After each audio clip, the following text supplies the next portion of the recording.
It happened during the summer of 2021, a time when life was supposed to feel vibrant and carefree.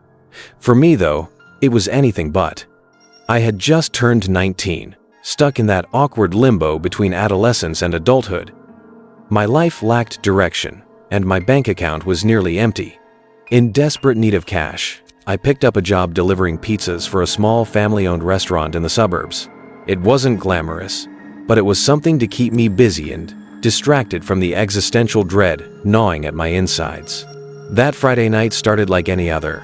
The evening rush was chaotic but manageable, with customers placing their usual orders of pepperoni, Hawaiian, and the occasional gluten-free vegetarian special. By 10 p.m., things had slowed down, and the owner, Mr. Alvarez, was preparing to close the kitchen. I was mentally counting the minutes until I could clock out when the phone rang. A late order. "It's just one pizza," Mr. Alvarez said, handing me the delivery bag. "The address isn't far. Get it there quick, and you can call it a night." I nodded, grabbing the keys to the company car. The address was in a quiet, residential neighborhood not too far from the restaurant. The streets were dimly lit, with streetlights spaced far enough apart to leave stretches of shadow in between. The darkness didn't bother me. In fact, I usually enjoyed the solitude of nighttime deliveries. But that night, something felt off. As I navigated the winding roads, I noticed a peculiar sensation, like I was being watched. It was subtle at first, a tingle at the back of my neck that I tried to shrug off. Maybe it was just my overactive imagination, or maybe I'd been listening to too many true crime podcasts during my shifts. Whatever the case, I turned up the radio to drown out the unease. The delivery address was a modest, single-story house at the end of a cul-de-sac. The porch light was on, casting a warm glow over the neatly trimmed lawn. I parked the car, grabbed the pizza, and made my way to the door. Before I could knock, the door creaked open, revealing a man who looked to be in his late 40s. He was tall and thin, with hollow cheeks and deep-set eyes that seemed to bore into me. "You're fast," he said, his voice low and gravelly. Thanks," I replied, handing him the pizza. He didn't move to take it right away, just stood there staring at me for an uncomfortably long moment. Finally, he reached out, his hand brushing mine as he took the box. His touch was ice-cold. "Long night?" he asked, his lips curling into a faint, humorless smile. "Yeah, something like that," I said, eager to end the interaction. He nodded slowly, almost thoughtfully, and then shut the door without another word. As I walked back to the car, the strange feeling of being watched returned, stronger this time. I glanced around, scanning the darkened street, but saw nothing out of the ordinary. Still, I couldn't shake the sense that something was wrong. I climbed into the car, locked the doors, and started the engine. That's when I noticed it. In the rearview mirror, just beyond the reach of the streetlight, a figure stood motionless on the sidewalk. They were dressed in black from head to toe, their face obscured by a hood. My heart skipped a beat. Who the hell was that? And how long had they been standing there? I tried to tell myself it was nothing, probably just a neighbor out for a late-night walk. But as I pulled away, the figure didn't move. They just stood there, watching, their silhouette shrinking in the mirror as I drove off. The uneasy feeling followed me all the way back to the restaurant. When I arrived, Mr. Alvarez was finishing up the closing routine. "How'd it go?" he asked. "Fine," I lied. I didn't want to sound paranoid, so I didn't mention the figure. After locking up, I headed home. The drive was uneventful, the quiet hum of the engine and the faint glow of the dashboard lights offering a small sense of comfort.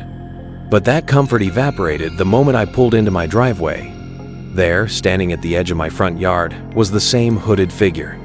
My blood ran cold. How was that possible? They couldn't have followed me. I'd been driving for nearly 20 minutes. And yet, there they were, as still and silent as a statue. I sat frozen in the car, my mind racing. Should I call the police, confront them, or just make a run for the door? Before I could decide, the figure tilted their head, as if curious, and then slowly raised a hand to point directly at me. That was enough to break my paralysis. I threw the car into reverse, backing out of the driveway so fast that the tires screeched. My heart was pounding as I sped down the street, glancing in the rearview mirror every few seconds. The figure didn't follow. I drove aimlessly for a while, trying to calm myself. Eventually, I parked in a well-lit gas station and sat there, debating my next move. After about 30 minutes, I convinced myself that I was overreacting.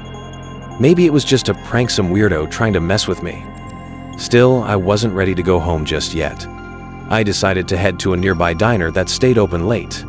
The diner was nearly empty, just a couple of truckers at the counter and an older waitress who greeted me with a tired smile. I ordered a coffee and sat in a booth near the window where I could keep an eye on the parking lot. For a while, the normalcy of the diner's atmosphere helped me relax.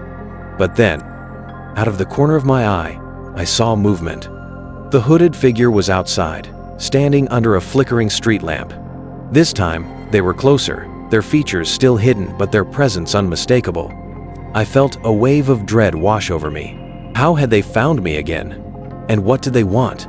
I pulled out my phone and dialed 911, my hands trembling. The operator's calm voice was a small comfort as I explained the situation. "Stay where you are," she said. "Officers are on their way."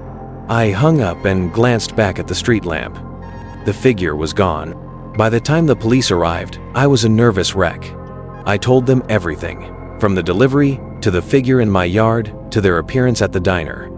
The officers were sympathetic but skeptical. "It's probably just someone messing with you," one of them said. "We'll do a patrol around the area, but there's not much else we can do unless they've committed a crime." I nodded, feeling a mix of frustration and helplessness. After the officers left, I decided to head home, figuring it was better to face whatever was happening on my own turf. The drive back was tense, every shadow and passing car putting me on edge. But when I finally pulled into my driveway, the yard was empty. No hooded figure. No signs of anything unusual. Still, I couldn't shake the feeling that I was being watched. That night, I barely slept, jumping at every creak and rustle. Over the next few days, I tried to put the incident behind me, convincing myself that it was just some random creep or a bizarre coincidence. But deep down, I knew better. Then, a week later, it happened again. I was closing up the restaurant, the last one to leave as usual. As I walked to my car, I felt that familiar sensation of being watched. I turned around, and there they were, standing at the edge of the parking lot, their hooded figure illuminated by the faint glow of a streetlight. This time, I didn't wait to see what they would do. I jumped into my car and sped off, my hands gripping the wheel so tightly that my knuckles turned white. When I glanced in the rearview mirror, the figure was gone. I don't know who they were or what they wanted. All I know is that their presence left a mark on me, a lingering sense of unease that I can't shake. Even now, months later, I still look over my shoulder when I'm out at night, half expecting to see that hooded figure watching me from the shadows.